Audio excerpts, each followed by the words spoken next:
Hey,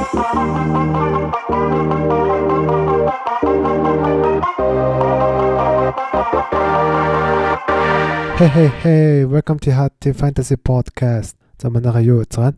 2-7 хоногийн дараа иргэн уулзж байгаа таатай байна. За мэдээж өнгөрсөн 7 хоног бол All-Star-ын тоглолт болоод мэдээж NBA маань бас түр амарсан байгаа. Тэгээд All-Star-ын тоглолт бол бүгдээрээ үзсэн байх. Нэ яг гоё болоогүй. Угаасаа нэг тийм хүлээлт байгаагүй. Тийм учраас яг хөдөл нэг зүгээр нэг фан маягаар үзэл өнгөрсөн. Тэгээд угаасаа нэг өдөр болсон. Тэгээд ийм нөгөө нэг ковидын үед NBA бол зөвхөн мөнгө хийх гэж л ер нь баг бүх хотын тоглолтыг зохиосон те. Тэгэхээр ер нь бол нэг тийм хүлээлт байгаагүй. Тэгээд яг хөдөл болсон л доо. Тэгээд нэг ярих юмч доо алга байна. За тэгээд мэдээж бүх хотын тоглолт гэдэг бол те NBA-гийн эхний одоо хагас дуусаад 2 дугаар хагас руугаа орох үе байдаг. Тэгэхээр одоо маш одоо чухал үе шат бол эхэлж байна. Тэгээд мэдээж зөвхөн NBA гэлтгүү фэнтезигийн хувьд бол одоо маш тийм чухал үе бас явж байгаа. Учир нь гэх юм бол удахгүй те фэнтезигийн маань улирал дуусах шатруугаас ороод явж байна. Тэгэхээр плей-оффын дарилтаа хийх, дээрэс нь одоо плей-оффтоо бэлдэх гэх мэт нэг тийм тактикийн өөрчлөлтүүдийг хийх хэрэгтэй болж байна. Тэгээд доогор байгаа багууд одоо плей-оффын дарилтаа одоос хийхгүй бол те ер нь баг хожимдох шатруугаа ороод явж байна. Тэгэхээр фэнтезид бол маш тийм чухал үе бас болж байна. За тэгээ мэдээж подкастаараа оруулдаг мэдээллүүдэд хүргээд явах болно. За тэгээ шууд подкаст руу гарья.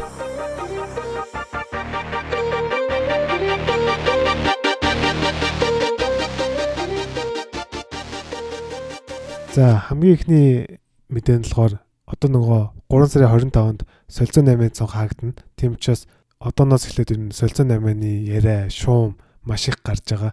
Тэгээд Альбесор нэг солилцоос болсон байгаа. Энэ болохоор Oklahoma City Thunder баг Detroit Pistons багтай солилцсон байгаа. За тэгээд Oklahoma Hamidou Diallo-го Pistons руу явуулж оронд нь Svi Mykhailiuk болон 2027 оны драфтын 2 дугаар сонголтыг авсан байна. За тэгээд мэдээж энэ бол одоо Hamidou Diallo-гийн хувьд бол улирал дуусаад багаас хамааралтай free agent болж байгаа. Тэгэхээр Oklahoma City Thunder баг Hamidou Diallo-г авч үлдэх магадлал нэлээд бага гэж үзсэн юм шиг байна. Тэгэхээр түүнийгээс явуулсан байгаа. Тэгэхээр мэдээж диалог явуулдаг нь бол яг нөгөө багийн ирээдүй багийн одоо гол 28 нь бол Lou Dort гэж үзсэн байгаа байна. Тэгэхээр мөн Theo Maledon гэдэг бас гоё залуу байгаа.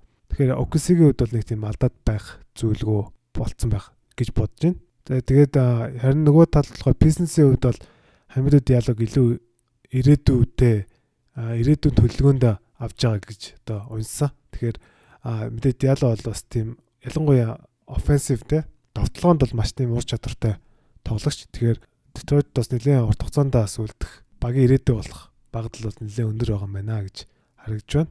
За тэгэхээр одоо энэхүү солилцоогоор фэнтезид бол мэдээж Diallo-гийн үнц нь бол бүр айхтар тэгж өсөхгүй байх гэж бодож байна.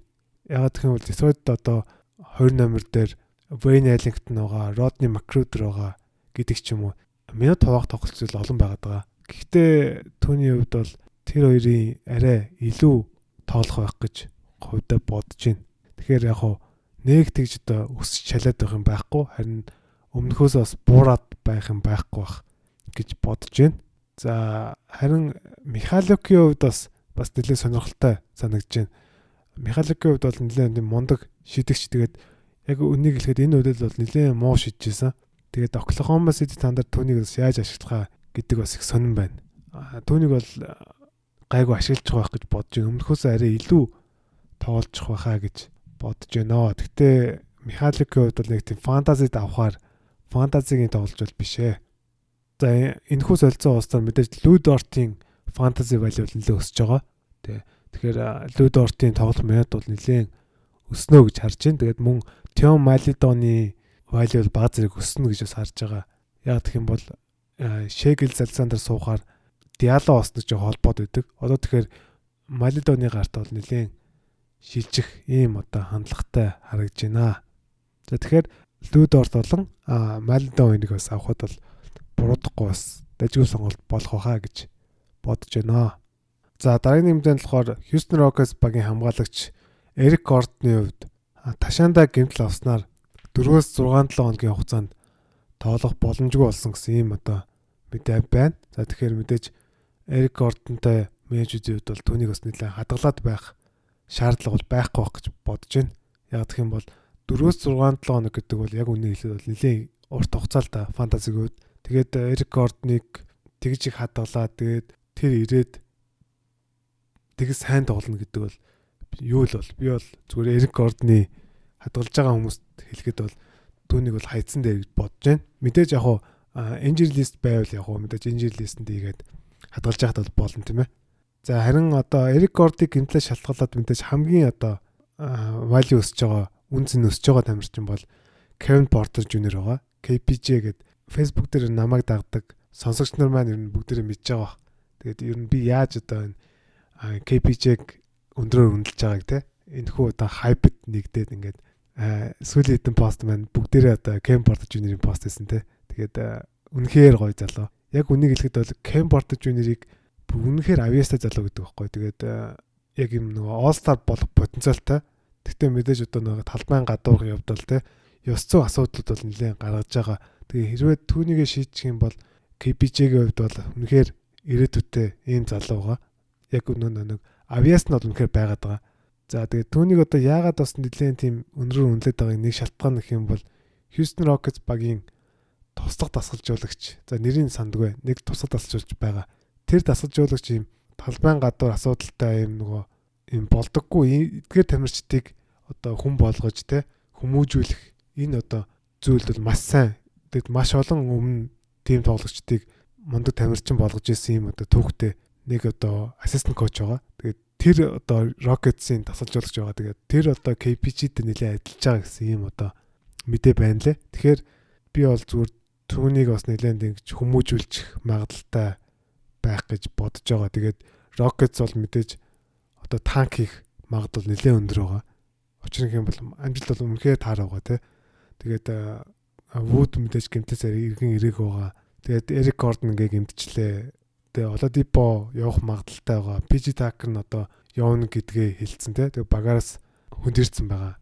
Тэгэхээр ер нь одоо энэ Rockets-ийн цаашдын амжилт бол уруудах төлөвтэй байгаа. Тэгээд танк хийх нь ер нь баг тодорхой баг. Тэгэхээр залуучуудаа их гаргана. KPJ бол одоо тэдгэрийн хамгийн гол тулгуур нь болно. Тэгээд багийг холбоно. Багийн гол оноо авахчийн гэж харж байгаа. Тэм учраас зүгээр би KPJ бол үнэхээр өндрөөр үнэлж байгаа. Хүмүүс бол мэдж байгаа хаа. За тэгэхээр KPJ-г одоо танаа хог дээр чинь байх юм бол баг байхгүй гэж бодож байна. Тэгээд тэрвээ байх юм бол шууд аваарай гэж та шууд хэлмээр байна. За мэдээж одоо Rockets-ийн асуудал бол үнэхээр хэцүү байгаа тий. Гэхдээ яг энэ нэг сайн нэг мэдэн болохоор нэрээ Christian Wood одоо 2 дахь тэгэхээр манайхаар 3 дахьын тоглолтод Эртлонгийн 3 дахьын тоглолтод эргэн ирнэ гэсэн ийм одоо мэдээ гарсан байгаа. Тэгэхээр энэ үнэхээр бас Rockets-ийн хувьд үнэхээр сайн мэдээ. Ялангуяа бас нөгөө Wood-ийн fantasy manager-ийн хувьд үнэхээр сайн мэдээ болж байна. За тэгэхээр би бас Wood-ийг бас нэлээд удаан дарлаа. Тэгээд бас эргэн ирж байгаад нас үнэхээр баяртай байна. Тэгээд KPJ Wood хоёр маань намайг бас фэнтезид бас нэлээд жаргах баха гэж найдаж байна. За дараагийн мэдэн болохоор Philadelphia 76ers багийн төвийн тоглогч Joel Embiid-ийн хувьд өчигдрийн тоглолтод маш эвгүй өвдгөө гэмтээсэн байгаа. Тэгэхээр яг тоглолтыг үзэж байхад ер нь хүмүүс бичлэг үзсэн баг. Тэгээд ер нь маш эвгүй болцсон тий. Тэгэхээр магадгүй өдөр ACL сунчуу гэж их айцтай бол байсан. Тэгээд Joel Embiid бол энэ жил үнэхээр гайхалтай тоглож байгаа. MVP-г өрсөлдөөд тэргүүлж байгаа. Үнэхээр одоо энэ лигийн одоо хамгийн шилдэг төвн юм а гэдгийг бас зарлаад үнэхээр гоё тоглож ирсэн те. Тэгэхээр азар харин түүний одоо Embiid шинжилгээний хариу ноцтой биш гэж гарсан байгаа. Тэгээд нөгөө өвдөгний одоо ACL нөгөө meniscus гэдэг одоо их тийм хүнд гэмтлүүд бол байхгүй. Тэгээд тэдгээр одоо шөрмөсүүд нь бол ямар нэгэн асуудал бол үнэхээр байхгүй. Харин bone bruise гэдэг байгаа.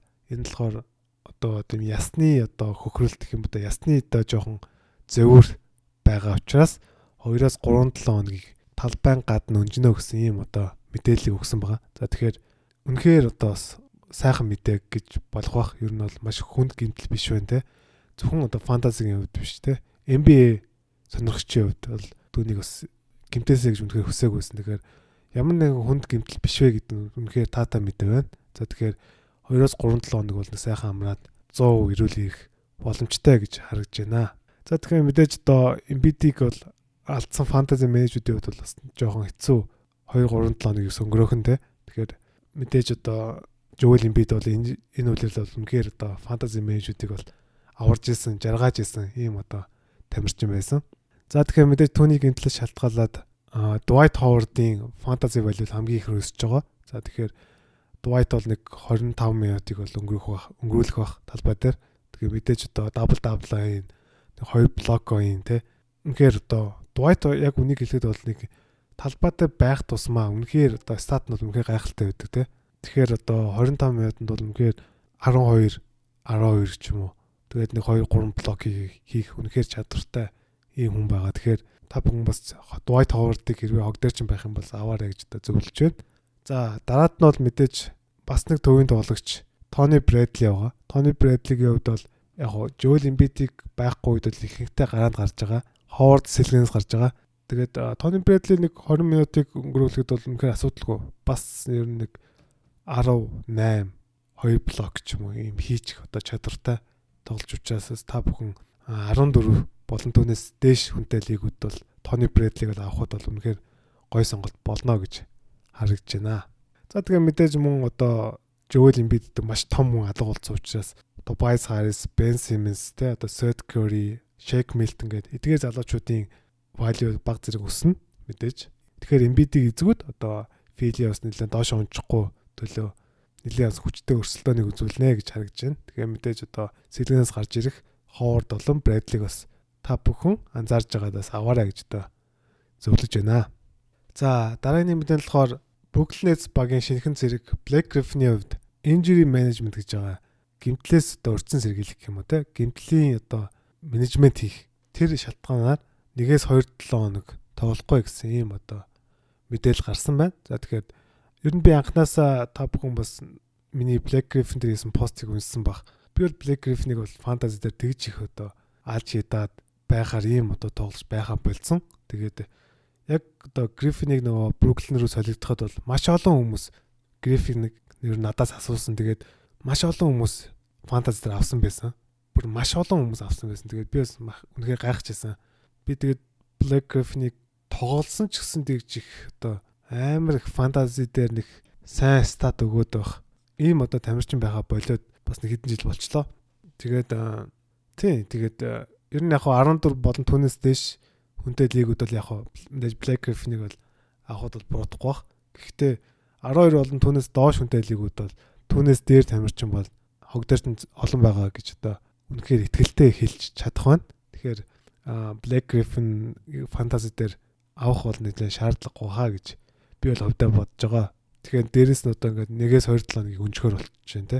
Тэгэхээр Blake Griffin-ыг нь хаяад өөр тоглож авсан дээрээ гэж хэлмээр байна. За дараагийн мэдэн болохоор Los Angeles Lakers багийн төвөнд тоглогч Anthony Davis-ийн хувьд 2-7 хоногийн дараа дахин үзүүлж хизээ тоглохоо шийднэ гэсэн юм одоо шинэ мэдээ гарсан байна. За тэгэхээр түүний хувьд одоо нөгөө Ахиллес шүрмэсийн гэмтэл гэж анх нэлээ айжсэн. Тэгээд биш бол таарад шилбэний шүрмэсний гэмтэл гэж одоо гарсан байгаа. Тэгэхээр мэдээж одоо Lakers одоо Anthony Davis-ийг 100 эрүүл плей-оффт оруулах шаардлагатай. Тэгжээж энэ баг одоо аврагын төлөө өрсөлдөнө. Тийм учраас Anthony Davis-ийг бол үнэхээр яаруулахгүй байх гэж бодож байна. Би бол энэ 3 сартаа тоглохгүй байх гэж бодоод байгаа. За 4 сараас бол ирэх байхаа. Тэгэхээр яг үнийг хэлэхэд бол Anthony Davis-ийн авсан менежүүдүүд бол үнэхээр хэцүү байна. Түүнийг одоо хайж болохгүй, байж болохгүй тийм нэг хэцүү нөхцөл байдалтай болцсон байна. Тэгээд үнэхээр одоо нөгөө injury list-гүй байх юм бол үнэхээр тийм хэцүү байна. Тэгээд мэдээж одоо Anthony Davis-ийг хайна гэж одоо байхгүй байх. Тэгэхээр та бүхэн бас түүнийг бас хурдан ирээсэй гэж одоо залбираад хүлээх нь одоо хүлээх хэрэгтэй болж таа. За тэгээд хамгийн сүүлийн нэг мэдэн байгаа нь Jaren Jackson Jr. дээр нэг шинэ мэдээ гарсан байна. За үнэхээр Memphis Grizzlies баг бол үнэхээр одоо нөгөө тамирчдын талаар шинэ мэдээ апдейт өгөх тал дээр үнэхээр хойрог, үнэхээр муу ажилдаг. Тэгэхээр Jaren Jackson Jr.-ийн хувьд бол үнэхээр шинэ мэдээ гараагүй хэдэн сар болцсон юм бэ? Үнэхээр их удсан байна. Тэгээд сая сүүлдийн тоглолтын өмнө нөө сэтгүүлч Tyler Jenkins тасалжуулчаас асуусан байгаа. Түүнийг хизээ ирэх вэ гэдэг дээр Тэгээд түүний хувьд болохоор яг хугацаа хэлж чадаагүй. Тэгээд хамгийн гол хэлсэн юм нь болохоор одоо хүртэл контакттай бэлтгэл хийж эхлэегүй байгаа гэсэн юм одоо зүйлийг ярьсан байгаа. Тэгэхээр энэ бол үнэхээр маш хүнд мэдээ. Ер нь том мэдээ. Контакттай бэлтгэл хийж эхлэегүй нэхээр ирэх хугацаа бол хаасан болоогүй гэсэн үг. Тэгээд several weeks өнжил гэсэн л байна л да. Тэгээд хэдэн 7 хоногуудыг өнжил гэсэн байна. Тэгэхээр би бол зүгээр Jaren Jackson-ыг одоо нэг хадгалаад байх нь одоо хадгалах нь зөв юм уу буруу юм уу гэдгийг сайн мэдэхгүй байна. Гэтэ би бол зүгээр хувьдаа бол түүнийг одоо хэрвээ хадгалж байгаа хүн байх юм бол хаяарэ гэж хэлмээр байна. Яг үнийг хэлэхэд бол Jaren Jackson ирээд тэгээд за мэдгүй fantasy playoff дээр ирж магадгүй л юм. Тэгэхээр мэдээж injury listтэй байх юм бол мэдээж яг хадгалж лэг. Тэгээд injury listгүй байх юм бол түүнийг хадгалаад байх үнэхээр хэрэггүй. Шууд хайцсан дээр. Тэгээд үнэхээр маш харамсалтай. Тэгээд маш олон хүмүүс болон түүнийг хадгалж байгаа. Хурд ирнэ гэж найдажсэн. Тэгээд үнэхээр болоогүй юм шиг байна. За тэгэхээр нэг эхний хэсэг дээрээ бэлдсэн мэдээлүүд маань нэг иймэрд байлаа. Ер нь нэг тийм нэг олон бас мэдээлэл байсангүй. Тэгээд бас гол фэнтезид нөлөөлөх мэдээллүүдийг мэдээж оруулдаг байгаа. За тэгээд шууд 2 дугаар хэсэг буюу эх 7 хоногийн фэнтези таамаглал прогноз руу орё. За тэгээд эх 7 хоног бол мэдээж NBA-гийн хувьд бол 13 дугаар 7 хоног, харин фэнтезигийн хувьд бол 12 дугаар 7 хоног эхэлж байна. Учир нь хэм бол мэдээж All Star-ын брейк гэж авсан учраас тооны хувьд бол мэдээж NBA-гийн 13 дугаар 7 хоног, фэнтезигийн 12 дугаар 7 хоног эхлэх гэж байна. За энэ 7 хоногийг авч үзэх юм бол багууд хэдэн тоглолтыг хоёрыг харъя. За 9 баг 3 тоглолттой, 20 баг 4 тоглолттой, 1 баг 5 тоглолттой гэсэн ийм одоо хуваар таагаан байна. За 3 тоглолттой багуудыг танилцуулах юм бол Atlanta, Clippers, Milwaukee, Minnesota, Pelicans, OKC, Orlando, Toronto, Utah гэсэн ийм 9 баг байгаа юм байна. За хамгийн их буюу 5 тоглолттой багыг танилцуулах юм бол Los Angeles Lakers байгаа. За тэгээ бусад 20 баг нь 4 тоглолтыг их хуваартай гэсэн үг. За тэгэхээр мэдээж одоо эх 7 хоногийн хувьд бол мэдээж Lakers-аас олон хүнтэй менежер байх юм бол те илүү одоо давуу байдалтай байх нь. Тэгэхээр одоо та хэрвээ LeBron-ыг эзэмшдэг байх юм бол те бас эх 7 хоногт бас нэлээд гоё 7 хоног бас болж өнгөрөх хаа гэж бодож байна. За тэгэхээр мэдээж Dennis Schroeder, Kuzma, Harrell гэдэг те эдгээр тамирчдыг бас эзэмшдэг бол үнэхээр бас таатай нөхцөл байдалтай бас байна. За тэгээд мэдээж ихэнх нь 4 тоглолттой байгаа. За back to back буюу дараалсан тоглолттой өдрүүдийн багуудыг танилцуулах юм бол 1-ээс 2 дахь болохоор Lakers New York гэсэн 2 баг байгаа юм байна. За мэдээж LeBron баг амрахгүй бах. За LeBron энэ 5 тоглолтын дээр амрах болов баг амрахгүй хаа. Би бол амарна гэж бодохгүй байна. За амруул баг нэгэнд нь л амарна. Ер нь бол тэгтээ амрахгүй бах. Тэгээд сая нөгөө Lakers-ийн өмнөх тоглолтын дараа сэтгүүлч асуусан. Тэгээ би тэр нөгөө хэвлийн баг урлыг нүдчихсэн. Тэрэн дээр LeBron тэгж ярьжсэн. Би rookie үлээлээс хойш хамгийн одоо эрүүл саруул байгаагаа мэдэрч байна гэсэн ийм одоо хариулт өгсөн байгаа. Тэгэхээр энд юу гэсэн үг юм те 18 дахь үлээл те үнэхээр гайхалтай. Тэгэхээр энэ тоглогч одоо хэрхэн бие одоо бэлддэг те хэрхэн одоо бие авч явж байгаа нь үнэхээр гайхалтай. Тэгэхээр LeBron баг амрахгүй бах энэ 5 тоглолтод бол. За 1-ээс 2 дахь тоглолт мэдээж сая дурдсан Lakers New York гэсэн энэ дээр бол энэ хоёр дээр бол амрах тоглогчд бол байхгүй бах. За 2-аас 3 дахь болохоор Boston, Chicago, Cleveland, Houston, Miami, Philly гэсэн 6 баг байгаа юм байна. За тэгэхээр мэдээж Kemba бол нэгэнд нь амарч таарна. За мэдээж Oladipo болон Wall нэгэнд нь амарч таарна. За тэгээд иймэрдүү байна. За 3-аас 4 дахь болохоор Charlotte, Washington гэсэн ийм одоо 2 баг байгаа юм байна. За Westbrook бол дараалсан тоглолтууд бол амархаа болцсон байгаа. Тэгэхээр энд бас амрах тамирчин бас байхгүй юм шиг байна. За 4-р тавхад болохоор Minnesota, Orlando, Phoenix, Portland, Utah гэсэн ийм 5 баг байгаа юм байна. За 5-аас хагасанд болохоор Warriors, Memphis, Sacramento, Spurs гэдэг 4 баг байгаа юм байна. За тэгэхээр нэг тоглолтод нь одоо Derek White бол магадгүй амрах юм шиг байна. За хагасаас бүтэнцэн болохоор мөн Lakers, Philly гэдэг 2 баг байгаа юм байна. За тэгэхээр та бүхэн мэдээж эдгээр хуваарийг харж байгаа те ямар тоглолт шиг одоо стрим хийхээ шийдэх байгаа. За тэгэхээр та бүхнийг бас зөв хүнээ стрим авахд бол мэдээж эдгээр хуваар бас нэлээ тусалдаг байх гэж найдаж байна. За дараад нь болохоор мэдээж дараа 7 хоногт сайн тоглож магадгүй хогноос агуул зохиох 5 тоглолчийг танилцуулдаг байгаа. За эдгээрийг бол мэдээж 50%-аас доош хувь эзэмшиж байгаа тоглогчдыг онцолдог байгаа. За хамгийн ихний тамирчид нар бол мэдээж өмнөх хэсгээрээ дурдсан Dwight Howard байгаа. За тэгээд Dwight Howard-ыг одоогоор яхаа эзэмшдэг 23% эзэмшиж байна. Мэдээж 4 тоглолтыг хуваартай байгаа. Тэгэхээр эдгээр 4 тоглолтод бол би бол дабл хийх. Тэгээд нэг 2-3 блок хийх ийм одоо нягууртай гэж одоо хийж болох бах. Тэгэхээр та бүхэн одоо самбар блок хийхтэй байх юм бол Howard-ыг бол заавал аваарай гэж хэлмээр байна. За хоёрт нь бол мэдээж мөн одоо өмнө ярьжсэн Тони Брэдлиг онцлсан байгаа. Түүнийг одоогоор яхаа эзэмшдэг 3% эзэмшиж байна. За мэдээж 4 тоглолтыг хуваартай байгаа. За мөн адилхан одоо ребаунд болон блок хийхтэй байх юм бол Тони Брэдлиг бас авахд бол үнэхээр муугүй үзүүлэлт байх гэж бодож байна. Howard-ыг бол мэдээж 12-оос 12 болно. Түүнээс дээш хүнтэй лигүүд бол авахд бол болно. 10 дээр лиг чинь авч магадгүй байх гэж бодож байна. Хэрвээ Embiid байхгүй учраас. Тэгэхээр Тони Брэдлиг бол мэдээж 14 болон түүнээс дээш хүнтэй лигүүд бол илүү тохиромжтой гэж хэлмээр байна. За 3-т нь болохоор мэдээж Los Angeles Lakers багийн хүчний довтлагч Markieff Morris-ыг онцлсан байгаа. Түүнийг одоогоор яхаа эзэмшдэг 4% эзэмшиж байна. Мэдээж хамгийн гол нь одоо 5 тоглолтыг хуваартай байгаа. Эх 7 хоногт. За тэгэхээр мэдээж 5 тоглолттой 1-7 хоног байгаа. Тэгээд Lakers-ийн хувьд AD байхгүй. Тэгэхээр Morris гараанд гарч байгаа. Сайн тоглож байгаа. Яагаад Morris-ыг авч болохгүй гэж? Танд бол үнэхээр сайн статыг бол өгөх нь дамжиггүй гэж бодож байна. Тэгээ мэдээж одоо Morris бол 3 шидэн оноо авна, самбраас авна. Тэгээд нэг ганц 2 стил, ганц 2 блок хийх ийм одоо чадвартай тоглож учраас бас Markieff Morris-ыг бол нэлээ өндөрөөр үнэлээд байгаа би бол хувьдаа. За 4-т нь болохоор мөн Los Angeles Lakers багийн хамгаалагч Talen Horton-Tucker буюу THT-г онцлсан байгаа. Түүнийг одоогоор яхаа эзэмшдэг 5% эзэмшиж байгаа юм байна. Мэдээж 5 тоглолтыг хуваартай. За тэгэхээр мэдээж түүнийг онцлон шалтгаан бол 5 тоглолтын хуваараас гадна Alex Caruso concussion protocol буюу тархи хөдөлсөн протокол орсон байгаа. За тэгэхээр эх 7 хоногийг ер нь баг өнжиж магадгүй шинжтэй болоод явчихж байгаа.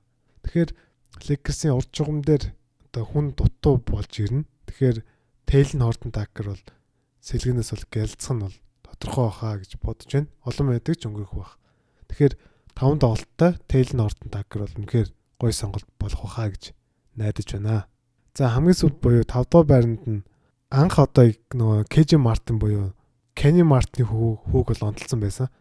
KPJ-тэй хамтлан G-лигээс дуудагдаж орж ирсэн. Нэгдүгээр багт. Тэгээд Houston Rockets багт эхний 2 тоглолтод үнэхээр сайн тоглосон. Яг тийм агавын тоглолт бол яг байна лээ. Ер нь бол Kenny Martin шиг самбарт сайн.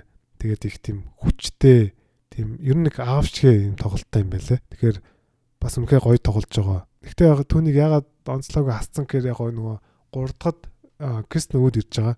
Тийм учраас Wood ирж байгаа учраас KJ Martin-ы минут бол жоохон багасна бол ойлгомжтой. Тэгэхээр түүнийг бас жоохон хасчлаа.